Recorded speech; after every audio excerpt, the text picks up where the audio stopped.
In this example, we're going to be looking at creating a text favorite for an electrical duct, an existing utility. And we're going to put in the name of the duct that was mapped with utilities, and we're going to put in its diameter.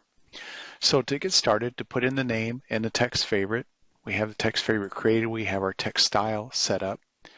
So I'm going to put in a prefix here for the name if you want, but in our case we're just going to put in the name. So I'm going to select my electrical duct, and you will see that the feature name is available, and we can accept that, and that puts that in. And we'll press enter for our diameter, or in our case we can put the diameter on the end. I'm just going to do a space dash space.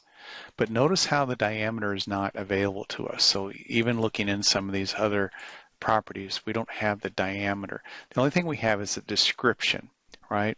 And so I actually want to pull the keyed in diameter in the database. So to do that, we're going to come over to our field type here under Civil Element Properties, and then we're going to navigate to Drainage and Utilities, and then to the Utilities category.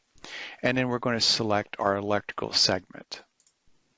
And in our electrical segment, under our footprint category, there we have the true diameter setting. Once we have the properties located, we can go ahead and set, for example, our accuracy on our diameters. We can put in a suffix field if you want to. You can have a preview down here of what your label is going to look like.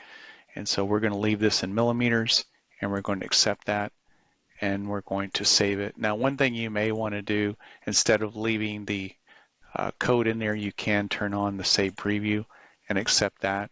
You can do that here as well. Accept that, so that would be like your default label, and then we'll save those changes. So this would be used to as a text favorite either in our civil labeler or in automated annotation to label an electric duct.